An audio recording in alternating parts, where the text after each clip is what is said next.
마태복음 16장 21절에서 28절을 봉독합니다.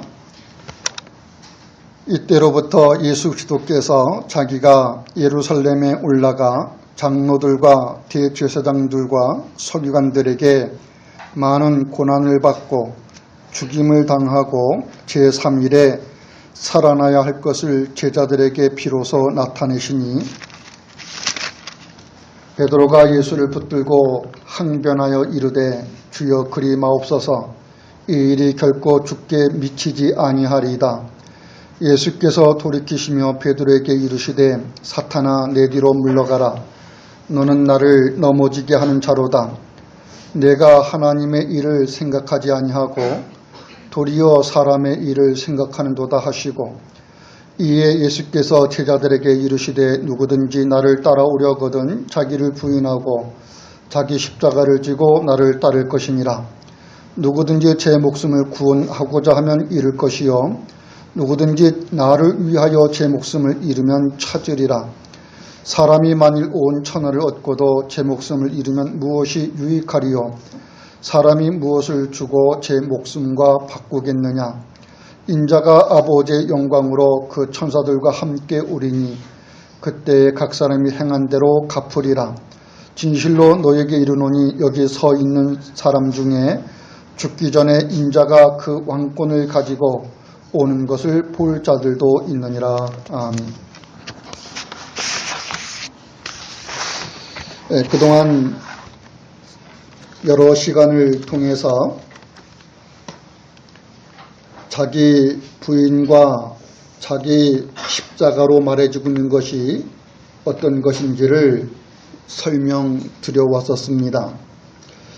예수께서 제자들에게 너희가 나를 따르려거든 자기를 부인하고 자기 십자가를 지고 나를 쫓을 것이라고 했는데 이러한 말씀이 있게 된 배경은 앞서서 베드로의 신앙 고백이 있었고 예수님이 자신이 예루살렘에 올라가서 겪게 될 일인 죽음과 그리고 부활을 예고해 주셨을 때 베드로가 예수님을 만류하는 것에 대해서 예수님은 자신을 따르는 것이 어떤 것이냐라고 하는 것을 자기 부인과 자기 십자가로 말씀해 주셨던 겁니다. 그러기에 무엇 때문에 자기 부인과 자기 십자가 말해지고 있는지 그 이유를 여러분이 첫째로 알아야 되고, 둘째는 예수님은 제자들에게 말씀하신 자기 부인과 자기 십자가는 예수님이 친히 겪게 되시는 예수님에게 있는 자기 부인과 자기 십자가를 가지고 제자들에게 말씀해 주는 겁니다. 그러니까 예수님에게 있는 자기 부인과 자기 십자가를 가지고 너희들도 이렇게 얘기가 되는 거죠. 너희들도 나를 따르려거든 너희들도 자기를 부인하고 자기 십자가를 지고 나를 쫓을 것이다.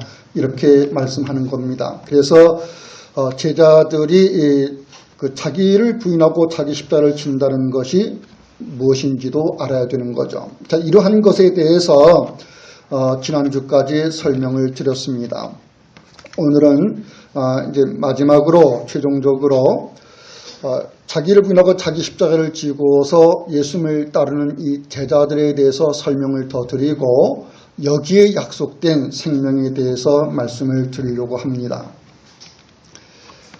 우리가 읽은 본문을 보면은 다시 우리가 상기해야 될 필요가 있는 건데 예수께서 예루살렘에 올라가게 되면은 장로들과 대제사장들과 서기관들에게 많은 고난을 받을 것을 이야기합니다.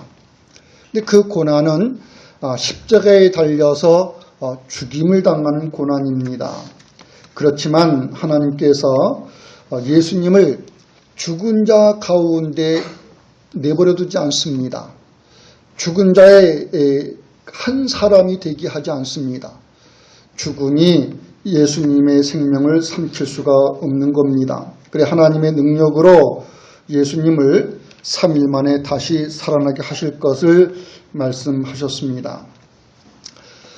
이러한 이야기가 베드로의 신앙 고백을 통해서 주님의 교회를 세우실 것을 말씀하신 때부터 비로소 말씀되기 시작한 거죠. 그러니까 예수님이 자신의 교회를 제자를 통해서 세워나가실 것에서 자신이 겪게 될 일, 죽음과 부활에 대한 이야기를 말씀하기 시작했다는 거죠. 하지만 베드로는 예수님이 말씀하는 의도를 제대로 이해하지를 못하고 있는 상태에서 주님이 죽음을 당하는 그런 일이 있어서는 안 되겠다는 그런 생각을 갖게 되고 주님에게 그러한 일이 있어서는 주님이 죽으시는 일이 일어나서는 결코 있어서는 안 되겠다, 안 된다 이러한 생각을 갖고 만류를 하게 됩니다. 그러한 베드로에게 예수님은 사탄아 내 뒤로 물러가라 너는 나를 넘어지게 하고 있다고 말합니다. 이유는 네가 하나님의 일을 생각하지 않고 도리어 사람의 일을 생각하고 있기 때문이라고 말씀합니다. 그러면서 아무든지 나를 따르거든 자기를 부인하고 자기 십자가를 지고 나를 쫓으라 이렇게 얘기하고 그러한 것이 무엇이냐라고 하는 것을 누구든지 제 목숨을 구원하고자 하면 잃을 것이고 누구든지 나를 위하여 제 목숨을 잃으면 찾을 것이라고 말씀했습니다. 사람이 만일 온 천하를 얻고도 제 목숨을 잃으면 아무런 유익이 없는 것인데 사람이 무엇을 주고 제 목숨을 바꾸겠느냐고 물으십니다. 그러면서 인자가 아버지 영광으로 천사들과 함께 올 때에 그때 각 사람의 행한 대로 갚을 거라고 얘기합니다. 여기서 말하고 있는 그 각 사람의 그 행함이라고 하는 것은 예수님을 따른 것과 관련해서 말씀하는 거죠. 그러면서 결론적으로 여기 서 있는 사람 중에 죽기 전에 인자가 왕권을 가지고 하나님 나라의 그 왕권을 가지고 올 것을 볼 자들이 있을 거라고 말씀했습니다. 여기서 지금까지 여러 시간을 통해서 설명드려왔던 아무든지 나를 따라오려거든 자기를 부인하고 자기 십자가를 지고 나를 쫓으라 라고 말씀해 주고 있는 것에서의 그 자기 부인과 자기 십자가, 이 자기 부인하는 것은요, 여러분이 국어 사전을 찾아보면은 그런 뜻이 뭐냐면은 이제 우리말 그대로 이제 부인하다 이런 뜻이 있죠. 근데 그 부인하다는 것은 이제 부정하다라는 거죠. 부정하다. 그럼 무엇에 대한 부정이냐라는 거예요. 무엇에 대한 부정이냐 했었을 때 자기의 존재나 그런 가치를 인정하지 않는 것. 근데 지금 예수께서는 예루살렘에 올라가서 겪게 될 일인 십자가에 달려서 자기의 목숨을 잃으실 것. 예수님이 자기 목숨을 많은 사람의 대속물이 되시기 위해서 희생제물로 내어주실 것. 지금 이것에서 부인한다, 부정한다는 말이 사용이 되고 있다고요. 그리고 그렇게 자기 목숨이 내어주시는 것이 무엇에 의해서 행해지냐 했을 때 예수님에게 정해진 운명인 십자가를 통해서 행해질 거예요. 그러니까 자기 부인과 자기 십자가는 관련이 연결되어 있는 거죠. 자기 부인이 따로 있고 자기 십자가라는 것이 또 따로 있고 이렇게 서로 개별적인 것이 아니라 자기 부인이 자기 십자가로 하는 방식으로 가져져 나가는 거라고요. 근데 우리가 이 자기 부인과 자기 십자가를 갖고 갖는 관심이 주로 어디에 있었을 때 자기를 부정한다, 자기를 부인한다 그러니까 이 나에 대한 문제로만 이해를 하려고 하게 돼요. 내가 예수 믿는 사람으로서 나를 버리는 것이 뭐냐라는 거죠.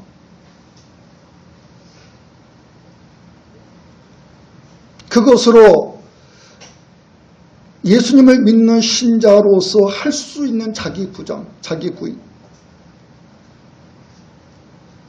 그리고 그러한 자기 부인과 자기 부정, 이것이 자기 부인, 자기 부정에 있는 것을 가지고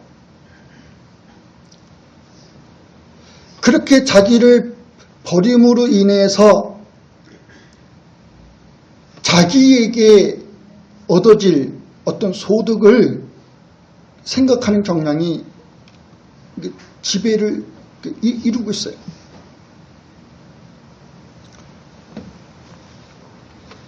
예를 들어서 내가 나를 낮추면, 내가 마음을 낮춰서 바짝 낮춰서 겸손하면은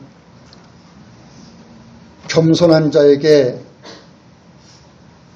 하나님이 어떻게 대해 주실 것인가? 내가 주님을 위해서 돈도 명예도 권세도 버리고 오직 주님 한 분만을 내 마음에 두고 내가 살아가는데, 그렇게 나를 부정한 것에 대해서 하나님께서 몇 배로 축복하실 것인가? 나를 부인해서 내가 내 모든 것을 버렸을 때 하나님이 내가 갖고 있는 높은 이상, 어떤 큰 비전, 이러한 것을 하나님께서 어떻게 이루어 주실 것이냐, 이런 식으로 자기 부인을 생각하고 자기 십자가를 생각해 나가면요, 이건 지금 예수님이 의도하고 있는, 예수님이 설명해 주고자 하는 그 자기 부인과 자기 십자가는 거리가 먼 거죠. 또는 자기를 부인한다라는 것을 선택의 기로에 놓인 것으로 생각하는 경향도 있는 거예요. 지난주 예배 마치고 우리 집사님 한 분하고 얘기 나눈 것에 대해서도 설명을 드린 것인데, 예수님을 따르는 것으로 인해서 우리가 부딪히는 어떤 현상적인 일들이 다양할 수 있죠. 거기에 우리가 누구를 선택할 거냐, 또는 무엇을 선택할 거냐, 예수님을 선택할 것이냐, 아니면 예수님 외에 다른 것을 선택할 거냐, 하나님의 선한 일을 우리가 고려할 거냐, 아니면 다른 것에 우리가 고려할 거냐, 내가 양편에서 어느 편을 내가 취하면 될 거냐, 이런 것으로 자기 부인을 생각하는 경향이 있다고요. 예수께서 제자에게 말씀하신 의도는, 거듭 말씀을 드리지만 예수님이 하나님의 일을 받들어서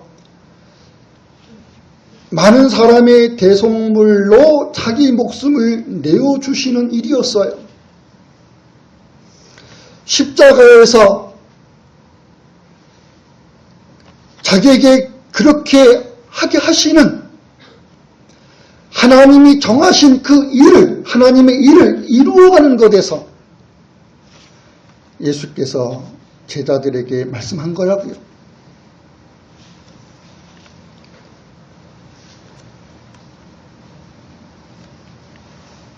그러면 성경에서 우리가 그 복음서에서 예수님의 그 제자를 보면은, 제자라는, 예수님의 제자라는 것은 예수님을 따르는 자잖아요. 예수님을 따름에 있는 그들을 예수께서 자신의 제자로 이끌고 가시는데, 그 제자들이 예수께서 나를 따르라 라고 하는 말씀 한마디에 자기 모든 것을 버리고 예수님을 뒤따랐다. 이렇게 얘기된다. 배와 그물을 버려두고 예수님을 따랐다. 자기 부친을 떠나서, 부친의 곁을 떠나서 예수님의 뒤를 따라갔다.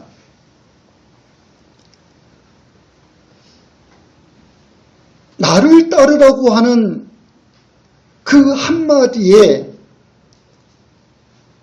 예수님을 따르는 그런 일이 어떻게 발생하냐고.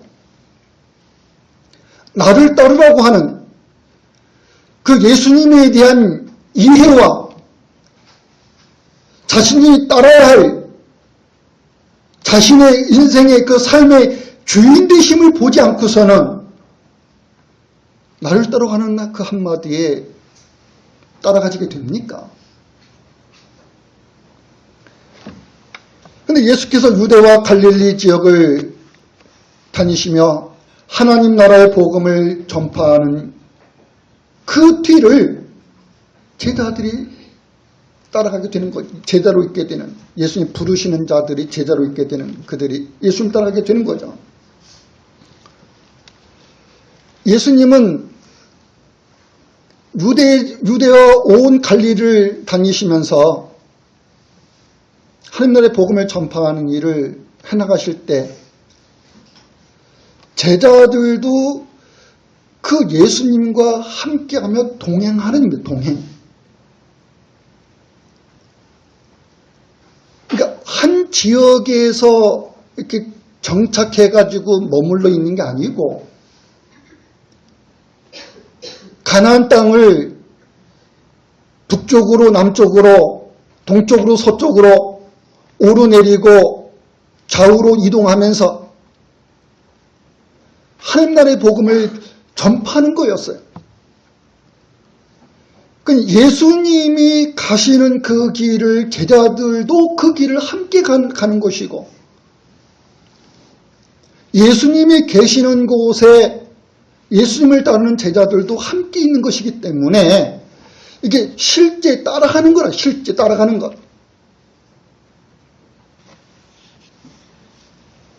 그러니 고기를 낚는 것을 업으로 삼았던 사람이 예수님을 따라가려고 그러면은 배와 그물을 버려두고 따라가야죠.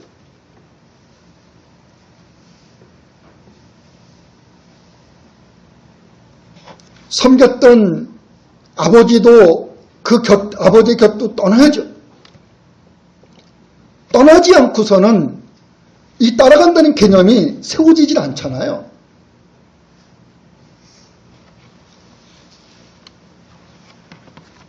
그러니 예수께서 나를 따라가는 것에서 제자들은 자기의 모든 것을 버리고 이것이 실행이 되었어요. 근데 그 제자가 12인데 예수께서 제자 삼은 그들을 사도로 세우시게 됩니다. 예수님을 따를 뿐만 아니라 사도에게 주어지는 직무를 수행하게 됩니다. 그것이 그리스도의 교회를 세워나가는 일인데 이게 그리스도의 복음을 전파하여 나가는 것에서 그리스도의 교회를 세워나가는 일에 있는 거죠. 여기에 대한 자세한 현장을 말해주고 있는 게 사도행전이잖아요. 예루살렘으로부터 시작해서 온 유대와 사마리아와 땅끝에 이르기까지 그리스도의 복음이 전파되어가는 일을 하게 되는데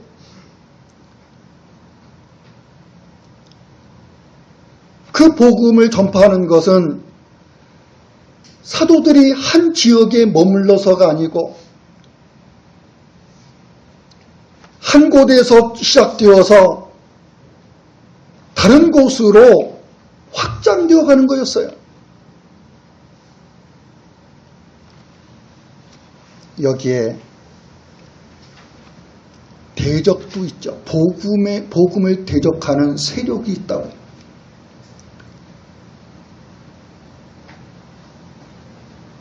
그 대적의 첫 번째는 유대인입니다. 그리고 또한 유대인과 함께 로마 제국입니다. 기독교의 역사를 보면요, 근 300년에 걸쳐서 예수님과 그 예수님을 따른 제자들이 핍박을 받아요.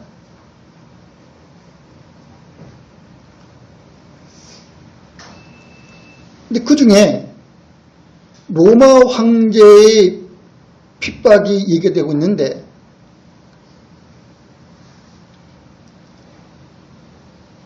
그 핍박의 역사가 길다고요. 그러니까 10명의 황제에 의해서 핍박의 기간이 길어요. 그게 200여 년을 가는 거죠. 그럼 그전에는 핍박이 없냐 하면 그렇지 않은데, 유대인들에 의해서 핍박을 받고, 유대인들이 로마를 충동해서 교회를 핍박하게 하고, 그러니까 핍박이라고 하는 것이 끊이질 않았다고. 여기에는 그리스도를 믿는 것으로 멸시와 모욕을 받는 것에 한정되는 것이 아니라 모든 것을 잃어버려지는 것도 있다고요. 거기에는 자기 목숨을 잃는 것도 있는 거죠. 무슨 집을 떠나야만 됐고, 터전을 잃어버리게 되고, 자신들이 일하는 그런 어떤 그 일터를 잃게 되고, 이런 것만이 아니라 재산을 빼앗기고 목숨도 잃어버리는, 이 모든 것이 각오가 되지 않으면 안 되는 거예요. 근데 사도들은요,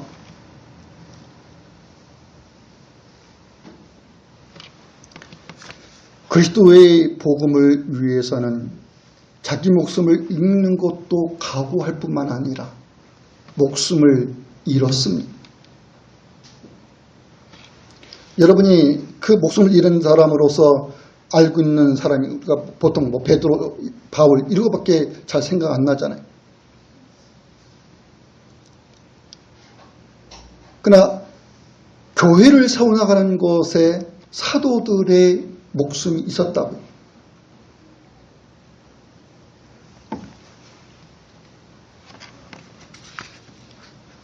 어떤 방식으로 죽음의 위협을 받으며 목숨을 잃는 위험이 있어도 자신들이 맡은 복음의 직무를 수행하여 마치려고 하는 것에서는 자기의 목숨을 귀한 것으로 여기지 않았습니다. 목숨을 아끼지 않았습니다. 그러니 12제자에게서 너희가 나를 따르려거든 자기를 부인하고 자기 십자가를 지라고 했었을 때, 그 자기 부인과 자기 십자가는 교회의 생명이 잉태되고 그 교회의 생명이 출생되는 것에서 사도들의 목숨은 그 목숨이 잃는 것, 내어주신 것이었는데, 다른 뜻으로는요, 자기 목숨이 그렇게 쓰여졌다.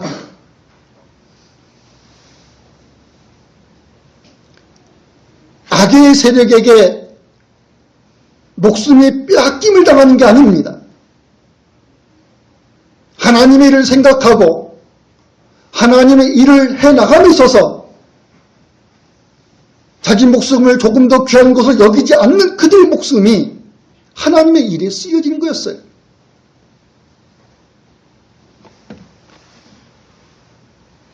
이렇게 12제자에게서 자기 부인과 자기 십자가는 자신들이 전하는 복음에 목숨을 함께하는 거였습니다.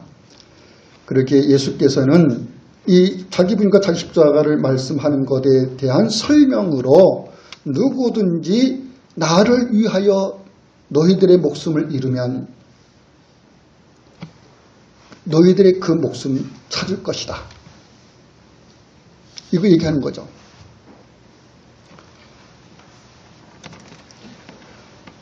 우리들이 예수님을 믿는다는 것은 예수님이 그리스도이심을 시인함에 있는 것입니다.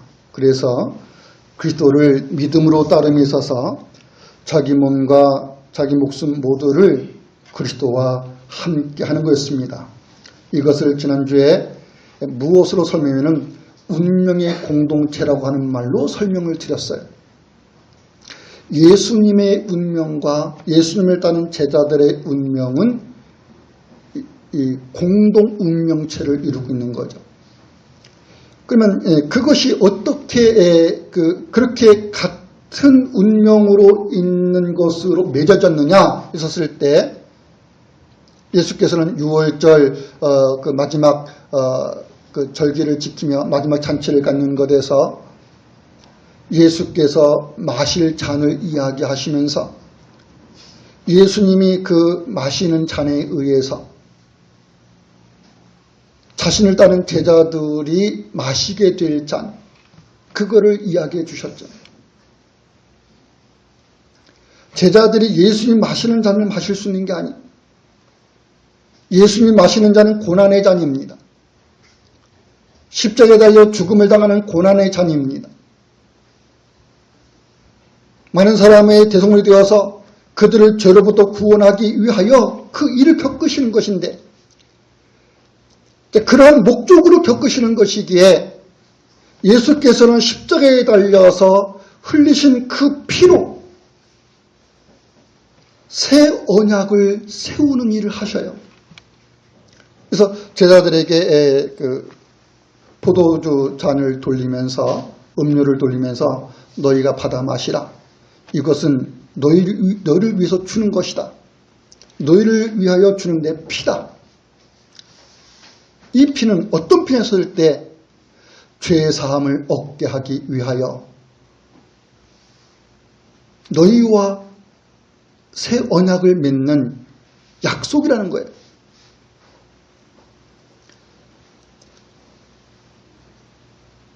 그래서 예수께서 주시는 그 잔에 의해서 제자들이 마시는 잔이 있게 되는 거죠. 이 공동 운명에 같이 있어요. 예수님도 계시고 그를 따른 제자들이 있고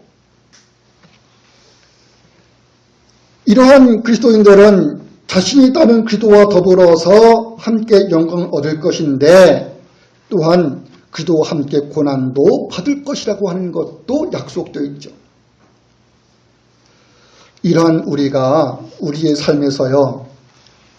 어느 것이 우리에게서 우선이냐? 우리가 어느 것을 먼저 선택할 것이냐? 이러한 물음에 내가 예수님을 선택할 거냐 아니면 내가 예수님 아닌 다른 것을 선택할 거냐 이러한 질문은요. 또한 이러한 것에 대한 어떤 생각은 자기를 부인하고 자기 십자가를 질 거라고 하는 이 본질적인 문제에 다가가고 있는 게 아니죠. 여러분 생각해 보세요. 예수님을 믿는 자는 자기 목숨을 자신이 주님으로 섬기는 그리스도께 이미 두고 있는 사람이에요. 그리스도 예수 안에서 자기 생명이 하늘에 있는 것을 바라보고 있는 사람이에요.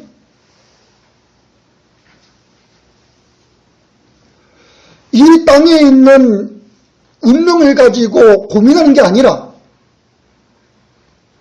그리스도 안에 있는 자기의 생명, 하나님에 있는 자기의 생명을 보고 있는 사람이라고요.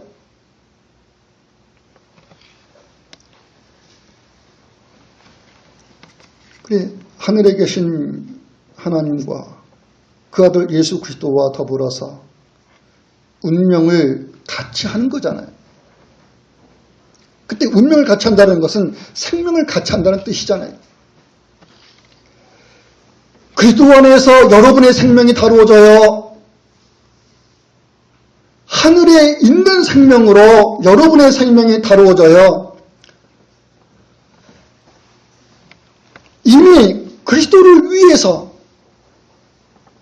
자기 목숨을 내어줌에 있는 믿음에 있는데 이 그 큰 원칙 속에 있는 여러분이라고. 근데 내가 예수님을 선택할 거냐 다른 것을 선택할 거냐 여기에 우리 본질적인 문제 우리가 누구냐라고 하는 그리스도를 따름에 있는 그 믿음에 있는 이 큰 원칙 속에서 지금 예수님을 따름에 있는 내 생명보다 더 큰 것이 있을 수 있나요?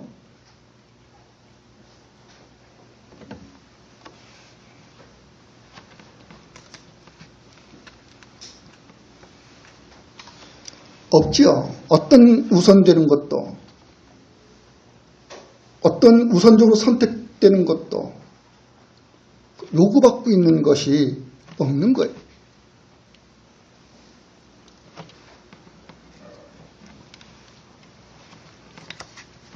예수님을 우선시하며 선택할 것이냐 아니면 다른 것을 우선하여서 선택할 거냐는 이러한 물음에 있고 고민해 있는 것은 이건 지극히 당연한 것을 가지고 씨름하고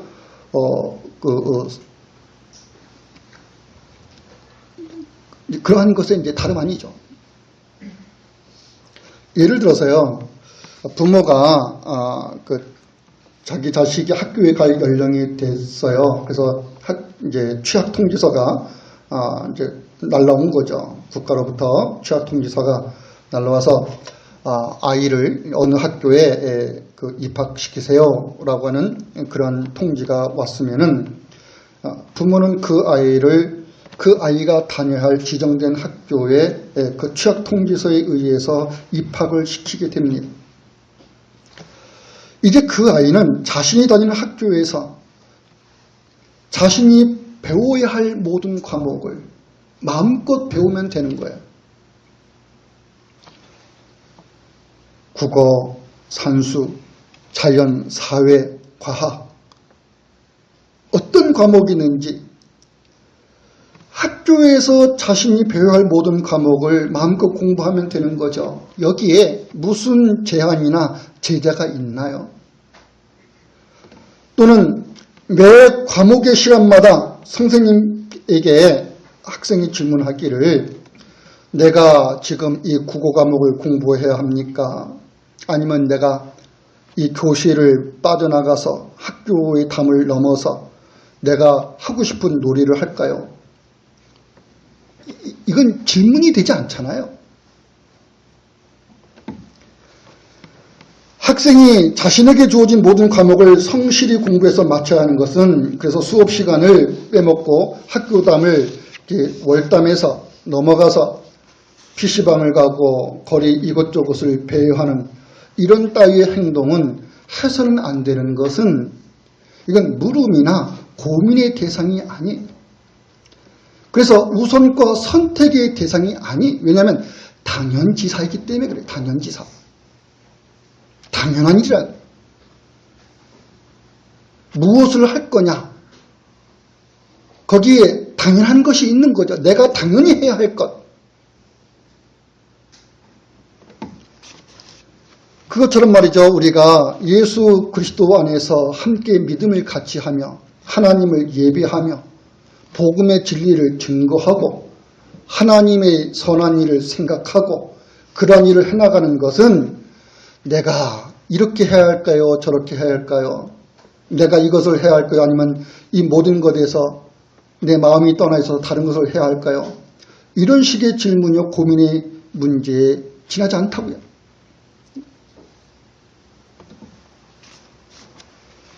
그럼에도 우리는 예수께서 나를 따르려거든 자기를 부인하고 자기 십자가를 지고 나를 쫓으라고 하는 이 말씀의 의도를 예수께서 이렇게 말씀하게 된 것과 관련해서 이해하지 않을 때 자칫하면 그러한 질문과 고민을 갖게 되는 거죠.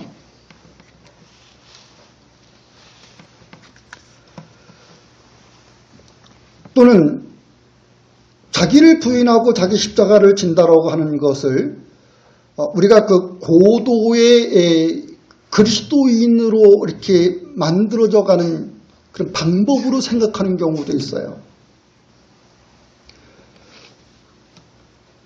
여러분 군대에 가면은 이제 훈련을 하잖아요. 얼마간의 정해진 훈련을 하고 그러면 훈련 기간이 끝나서 이제 정식 계급 달고 이제 자대에 배치받아서 이제 정식 군인으로서 그 병영 생활을 하게 될 때 더 이상 훈련을 안 받는 게 아니죠. 제대하는 그날까지 군인으로서 살아가야 할 교육과 훈련은 계속돼요. 근데 그러한 교육과 훈련을 가지고 국가가 원하는 군인상이 있어요. 적군을 만나게 되면은 단번에 무찌를 수 있는 군인. 우리가 흔히 그 초전 박살 이런 말 쓰잖아요. 단 한 번의 전투에 상대방을 완전히 깨부수고 괴멸시키는 이런 힘을 갖는 강인한 사람, 그런 군사. 그래서 국가가 원하는 이 고도의 수준에 도달하는 이런 그 군인으로 만드는 거죠. 예수께서 자기를 부인하고 자기 십자가를 지라는 것을 그렇게 그런 강인한 그 군사와 같은 신자 이런 것으로 만들어 갈 수 있는 것으로 생각하는 거예요. 나에게 있는 그 버려야 될 것이 무엇인가? 그거를 하나하나 버리면서 하늘의 기준에 맞출 수 있는 그런 수준이 있는 그리스도인으로 만들어져 가려는 생각을 갖는 거죠.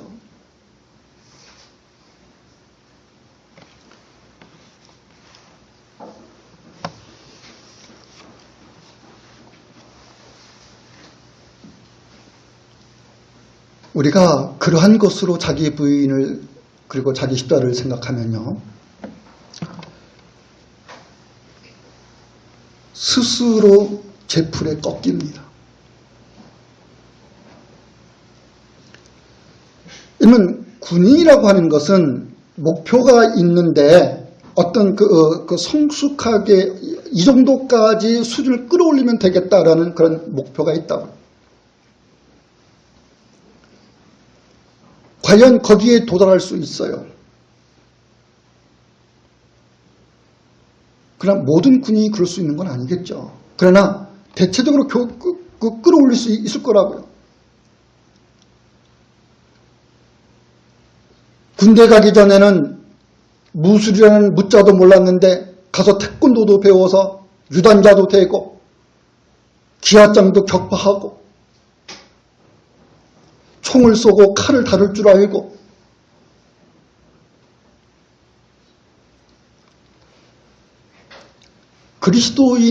그리스도인을 그러한 사람으로서 생각하면 안 되는 거예요.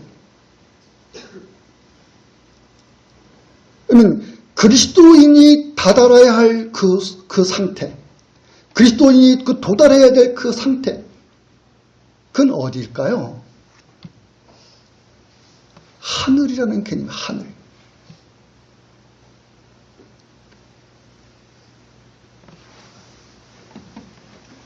바울이 고린도전서에서 그 부활을 얘기할 때요, 그 부활을 뭘 갖고 얘기하면은 우리 몸의 그 완전한 구속이라는 말을 쓰게 돼요. 부활이 뭐냐? 우리 몸의 완전한 구속을 기다립니다. 그 말은 우리가 하늘에 이른 사람이 아니고서는 우리 몸의 구속이 완전이라는 것을 기대할 수가 없는 거죠.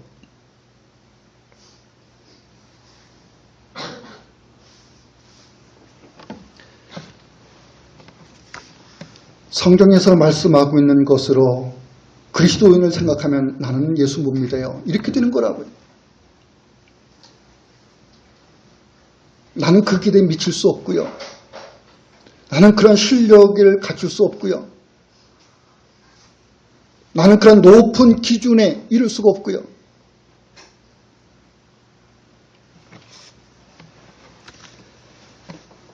예수께서는 그러한 것으로 자기 부인과 자기 십자가를 말씀하고 있는 게 아닙니다. 나를 따르는 것에서 필연적으로 있게 되는 제자의 운명에 대한 이야기입니다. 예수님을 구주로 섬겨 따름에 있는 것에서 자신들의 생명이 그리스도와 함께하는 것에서입니다. 누구든지 예수들을 주로 받아 따른 믿음에 있는 사람은 그리스도와 함께 죽는 자가 될 것입니다. 그러나 그는 그리스도와 함께 다시 사는 자가 될 겁니다. 이 대원칙 속에서 사는 우리라고요. 이것보다 더 우선시되고 더 먼저 선택해야 될 것이라는 건 없죠. 이미 그리스도 안에서 너희 생명이 있다라는 건데, 너희 몸이 이 땅에 있는데 이미 너희 생명은 하늘에 있다라는 것인데,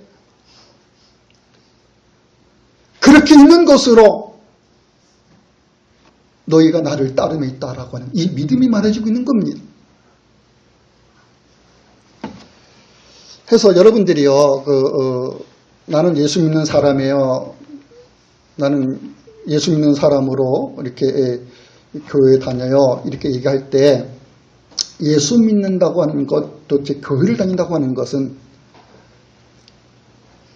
여러분들이 예수님이라는 이 분이 존재하기 이전에 여러분들이 발을 딛고 있었던 세상,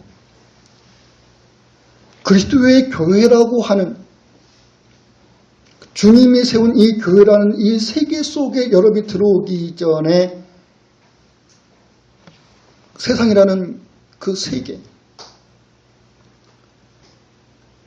그전에는 예수님이라는 교회라고 하는 이 세계가 존재하지 않았어요.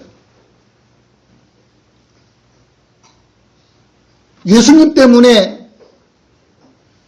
교회를 이루는 것으로 인해서 나를 부인하고 자기 십자가를 져야 될 일이 없다고요. 근데 그러한 여러분에게 예수 그리스도가 나타나시고 다메섹 도상에서 부활하신 예수께서 사울에게 나타나서 사울아 사울아 누구십니까? 주님 누구십니까? 나는 네가 핍박했던 예수다 라고 그렇게 그때 사울에게 나타나셔서 예수님 자신을 보이시고 그를 교회를 위해서 살아가는 그런 사도로 쓰게 되는 일을 하셨듯이 여러분들이 예수님이 여러분에게 나타나시기 이전에 교회라는 것이 여러분에게 주어지기 이전의 세상에서는 여러분은 도대체 예수가 누구고 교회가 누굽니까? 나는 듣도 보도 못하고 그런 것이었다고요. 듣도 보도 못한 것에 여러분들의 생명을 겁니까? 아니, 여러분이 듣고 보았고 내가 듣고 본 것에 대해서 이것이 참 진리임을 알고 그러기에 예수님을 따르고 교회를 이루는 것에 나는 내 목숨을 귀한 것으로 여기지 않는다 라는 것에 있게 되죠. 이미 내 목숨이라고 하는 것은 이 유한적인 것이 아니라 그리스도를 통해서 그분 안에는 하나님의 영원한 생명을 얻었고 이 없어질 세상 속에서 여러분이 유한적으로 존재하는 것이 아니라 영원한 하나님의 나라 그 백성으로 여러분이 존재하고, 그런 여러분은요, 잃을 게 없는 거죠. 잃을 게 없는 거예요. 여러분, 얻을 것을 얻은 자로 있다고요. 여러분에게 없던 것을 얻은 자로 있다고요. 이미 얻은 자로 있다고요.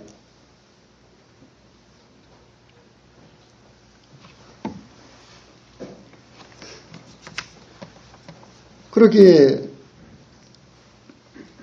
그리스도 안에서 그리고 하늘에서 여러분이 얻고자 하는, 예수 그리스도가 누군지를 알고 하나님을 알면은 그분에게서 얻고자 하는 것, 이거 모르면 얻을 수가 없는 거죠. 하나님이 자신을 나타내셔서 알게 해주셨기에 하나님에게 있는 그 참된 것을 여러분이 얻고자 한다고. 그것을 이미 어둠에 있는 여러분이고, 이것을 얻은 자로서 나는 내가 믿음을 가지고서 달려갈 길을 마치려고 한다라는 것에 여러분들은 온 마음, 몸, 심, 이거 다 기울인다는 거 아니겠어요? 바울이면 나의 달려갈 길을 마치려 한다.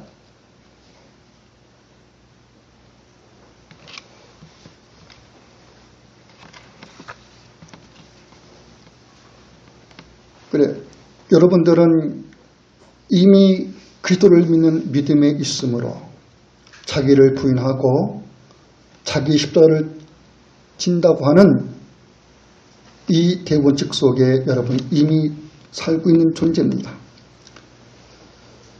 주님을 따르는 이 믿음에 있는 것보다 더 우선시되고 더 먼저 선택될 것이란 없습니다.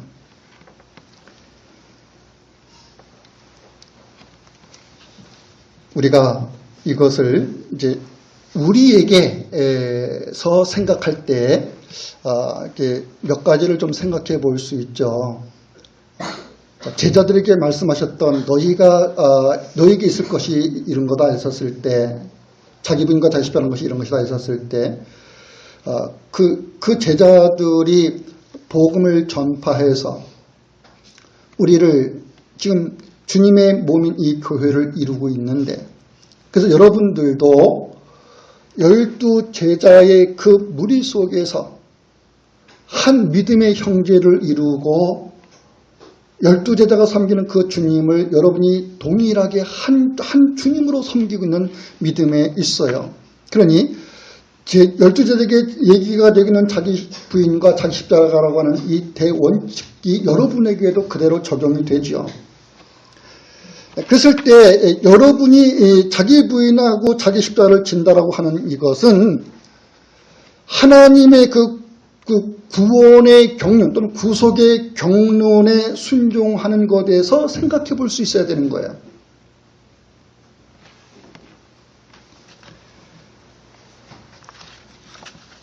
여러 번 얘기 드렸습니다만 바울이 갈라디아서에서 내가 내 몸에 예수의 흔적을 주었다는 그런 얘기를 했는데, 그 예수의 흔적이라는 말은 이렇게 육체적으로는 그 상처난 흔적이죠. 육체적으로는 상처 맞은 그 흔적, 그 상처로 있는 그 흔적. 근데 그 흔적이라는 말은 다른 말로는 표시라는 말이에요. 표시 또는 표적. 무엇인가를 보여주는 거라는 거죠. 나는 내 몸에 예수 흔적을 지녔다는 말은 나는 내가 누군가를 말해주는 표시를 가지고 있다라는 거예요. 근데 그 표시라는 것은 예수 그리스도를 부인하고 배척하는 사람들에게서 핍박에 고뇌받아 몸에 남은 상처인데, 바울에게서는 그런 상처인데, 이 상처는 바울이 그리스도의 복음을 위해서는 자기 목숨을 조금도 아끼지 않는다는 각오가 실행되고 있는 거였어요. 그래서 바울은 누구냐했을 때 저 사람은 그리스도인이요 라고 하는 것을 누구도 보게 되는 거예요. 어떤 누구라도 보게 되는 거예요.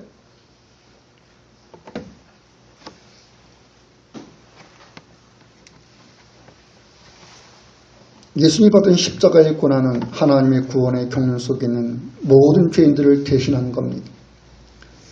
그들 모두가 교회의 영광의 차례 부르심을 받기까지 사도는 사도로서 자신의 일을 하는 것에서 예수님을 따름에 있는 그 일을 이루어 나갔고, 오늘 여러분들은요, 그리스도를 굳건히 믿고 있는 그 믿음에 여러분들이 사탄이 그들을 반대하는 세력을 이용해서 여러분의 믿음을 떠나게 하려고 하는 그런 일들이 있죠.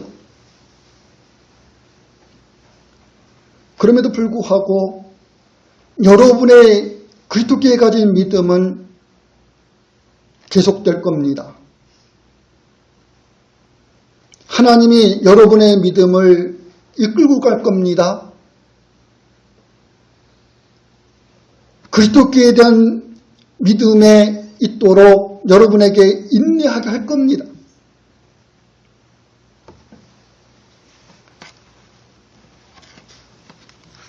여러분에게 주어진 십자가라고 하는 것은 그런 거예요. 여러분에게 주어진 자기 부인이 그런 거라고. 그리스도께 두고 있는 여러분의 믿음을 하나님께서 지켜가실 거라고요. 자기를 부인할 수밖에 없고 자기의 십자가를 지고 갈 수밖에 없는 그 강한 힘이 여러분에게 함께하고 있는 거예요.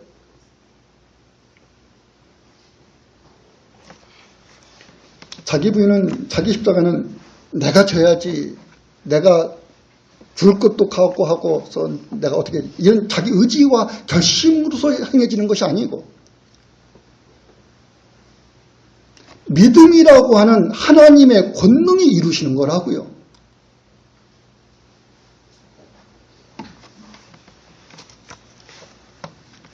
이러한 여러분들은 바울을 통해서 듣는 것 중에 하나가 뭐냐면은, 바울은 자기 부인, 자기 십자가에 대한 이해를 어떤 용어로 쓰면 나는 복음의 빚진 자란 말을 씁니다.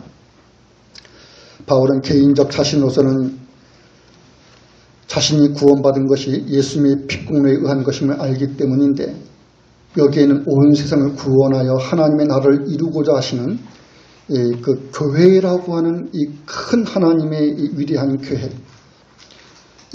이곳을 위해서, 그리고 이 안에서 교회라고 하는 하나님의 그 큰 그 계획 안에서 자신이 구원받았던 걸 알아요. 그래서 교회가 없다면 자기의 구원도 없다라는 거예요. 나는 복음의 빚진 자입니다. 이 말이 갖고 있는 건요, 교회가 없으면 자기도 없다라는 거예요. 그리스도의 이 교회를 세워나가는 일을 위해서 바울은 죄인 중에 괴수요, 이렇게 말해줄 수밖에 없는 자기가 주님으로부터 구원의 은혜를 입었다라는 거죠. 그러니 바울은 자신은 유대인과 이방인 모두에게 하나님의 복음을 통해서 그리스도의 교회가 세워지는 이 유대인과 이방인 모두에게 생명의 구원의 빚진 자라는 생각을 가졌습니다. 그래서 그는 유대인과 이방인 그 모두에게 그들의 생명을 구원하기 위해서라면 자기 목숨을 내주는, 자기 목숨이 쓰이는, 그 자기 목숨을 자기 것으로 인정하지 않고 주님의 것으로 인정해서 주님의 뜻대로 쓰이는 이런 고난받는 것을 꺼려하지 않았다고. 그와 같이 우리에게 주어진 자기 부인요, 자기 십자가라고 하는 것은 여러분의 생명이 복음 안에서 다루어지는 거예요. 여러분이 따르는 주 안에서, 여러분이 함께하는 이 교회 안에서 다루어지는 겁니다. 이러한 십자가, 이러한 자기 부인하는 것이 여러분의 믿음에서 말해줘야 되잖아요. 혹자의 사람들은 예수님을 따르는 그 신자들에게서 자기 부인과 자기 십자가라고 하는 것을 이렇게도 생각하더라고요. 이걸 특별한 것으로 생각해. 자기 부인과 자기 십자가라는 것을 이건 모든 신자들에게 있는 공동 운명이라는 거 하는 것인데 이거는 특별한 걸로 생각해요. 예를 들어서 목사는 하나님의 종임으로 고난을 받아야 된다 이렇게 생각하죠. 교회를 개척한 목사는 목회 성공의 과정으로 고난을 받아야 된다. 모세가 40년 동안 광야에서 훈련받았듯이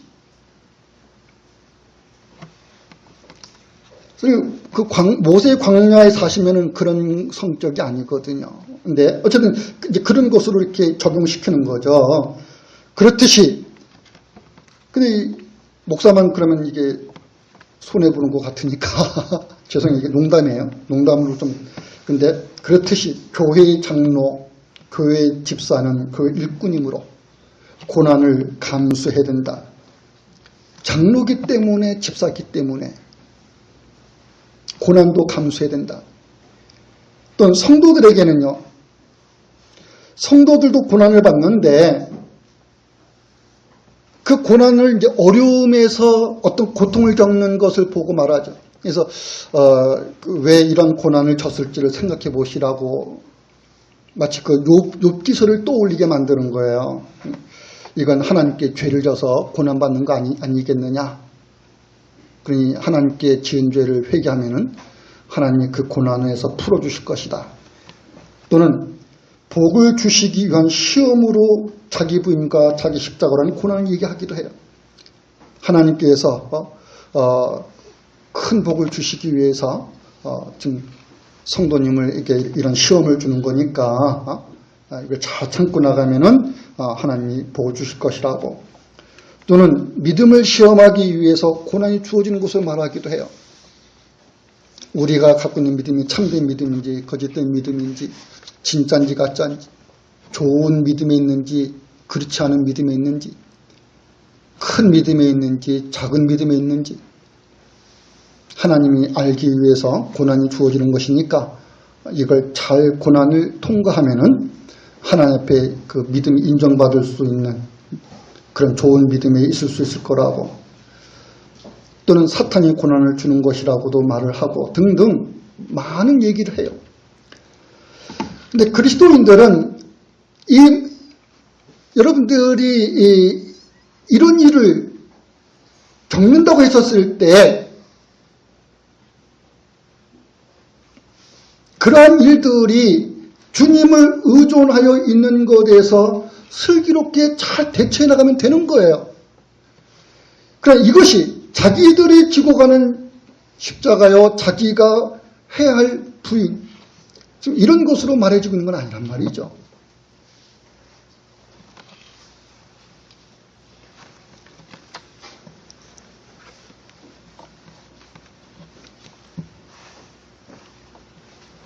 우리는 예수님이 하신 말씀들을 통해서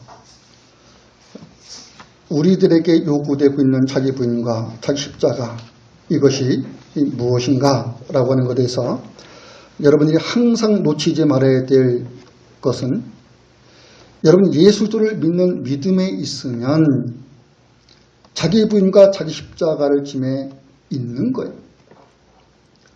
이 자기 부인과 자기 십자가라는 것이 있지 않고서는 예수님을 따르는 자가 될 수가 없어요. 따르는 자로 있을 수가 없어요.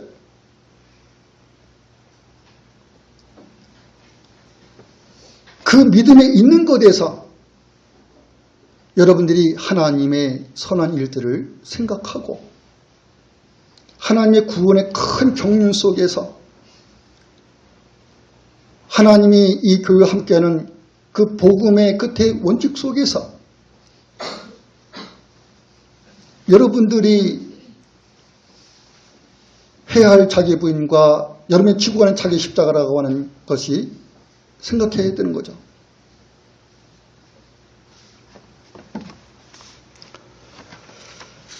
시간이 많이 가서 정작 오늘 해야 될 것을 말씀드려야 되는데 본문에 보면요.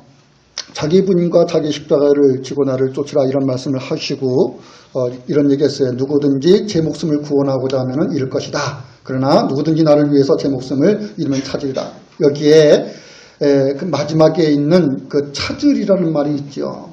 이게 마가복음에서는 똑같은 얘기인데 마가복음에서는 누구든지 나를 위하여 제 목숨을 잃으면 구원하리라 이런 말을 썼어요. 그러니까 제 목숨을 구원한다 또는 제 목숨을 찾는다. 그러니까 제 목숨을 구원한다는 말은 제 목숨을 찾는다는 말보다 이게 어감이 좀 강해요. 근데 같은 거예요. 구원한다, 찾는다. 근데 마가가 왜 찾는다라고 하는 말을, 마태가 왜 찾는다라는 말을 썼느냐? 구원한다는 말로 해도 되는데, 했을 때, 지금, 예수님을 따르는 제자들의, 예수님과 같은 공동 운명에 있는 그 제자들의 이 목숨은 예수님 안에서 발견되고 있는 거잖아요. 하늘에 계신 그리스도 안에서 발견되는 거라고요. 그러기에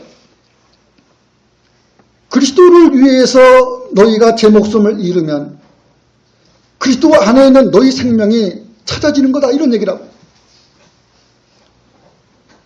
그러니까 너희 목숨을 잃으면 없어지는 게 아니라 그런 얘기죠. 그러니까 우리들의 목숨이라는 것은 잃는다라는 것과 찾는다라는 것에 이게 같이 병행되어 있는 거예요. 잃었는데 찾은 거예요. 발견했는데 얻은 거예요.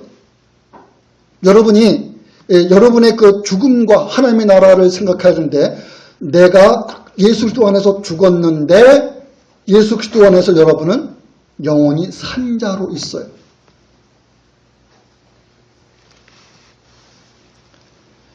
자기 부인하고 자기 십자가를 졌는데 너희는 너희 목숨을 찾았다 이렇게 말하게 되는 거죠. 그러니 예수님을 따르면서 자기가 그 생명에 있는 것을 바라봄에 있어 왔어요. 예수님을 따르는 것에 대해서 나의 생명이 그 예수님에게 있는 것을 바라보며 왔어요. 예수님에게서 그 영생을 발견했으니 그가 발견한 그 영생에 너희가 발견한 그 영생에 너희가 있을 것이다. 이걸 확증시켜주고 있는 거죠. 너희가 발견한 생명에 너희 생명이 있다. 그 말에 너희가 있다.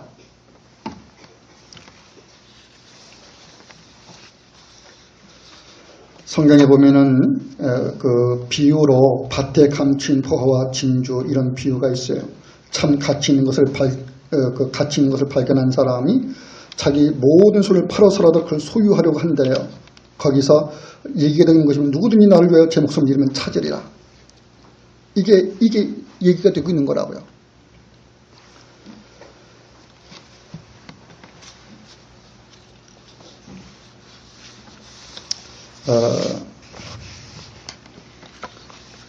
그만하겠습니다. 이제 시간이 많이 가서. 이따 오후에 더 설명을 드리든지.